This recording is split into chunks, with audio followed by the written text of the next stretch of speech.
nome do teu martírio e do teu martírio que nunca cessa. Meu Deus, eu quero depressa, que fique paz que pacifica, que é tanto pura como devassa, que boia leve como a cortiça e tem raízes como o alfinhar.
Amo-te tanto, meu amor, não cante, o humano coração com mais verdade. Amo-te como amigo e como amante, não acendo diversa realidade. Amo-te a fim de um calmo amor prestante, e te amo além, presente na saudade. Amo-te, enfim, com grande liberdade, dentro da eternidade e a cada instante. Amo-te como um bicho, simplesmente, de um amor sem mistério e sem virtude, com um desejo maciço e permanente. E te amar assim, muito a miúde, é que um dia em teu corpo, de repente, hei de morrer de amar mais do que pude.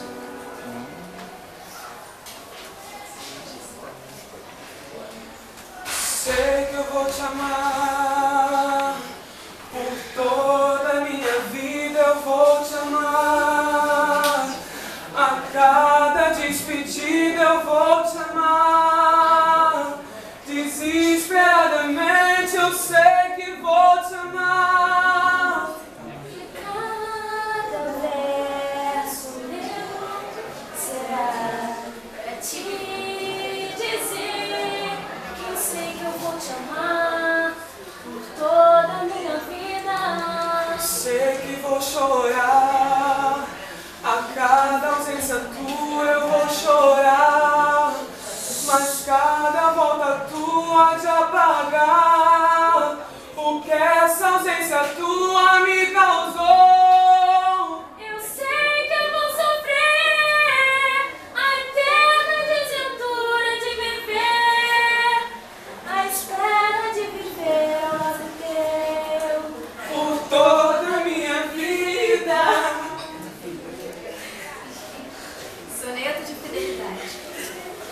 De tudo, meu amor, serei atento, antes e com tal zelo, e sempre e tanto, que mesmo em face do maior encanto, dele se encante mais meu pensamento. Quero vivê-lo em cada bom momento, e em seu louvor hei de espalhar meu canto, e rir meu riso, e derramar meu pranto, ao seu pesar ou seu contentamento.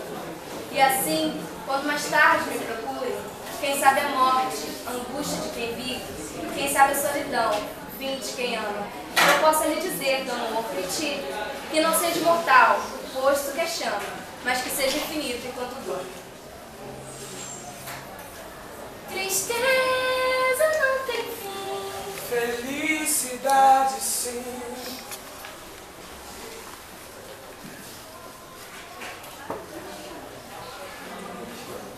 Amor em paz. Eu amei, ai de mim, e muito mais que devia amar. E chorei ao sentir que queria sofrer e me desesperar. Foi então que da minha infinita tristeza aconteceu você.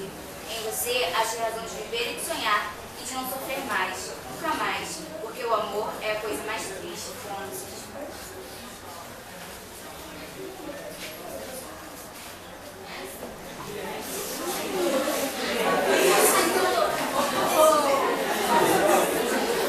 Soneto de separação. De repente, do riso fez-se o pranto, silencioso e branco como a fuma, e das bocas unidas fez-se a espuma, e das mãos espalmadas fez-se o espanto. De repente, da calma fez-se o vento, e dos olhos desfez a última chama, e da paixão fez-se o pressentimento, e do momento imóvel fez-se o drama. De repente, não mais que de repente, fez-se de triste o que se fez amante, e de sozinho o que se fez contente. Fez-se do amigo próximo o distante, fez-se da vida uma aventura errante. De repente, não mais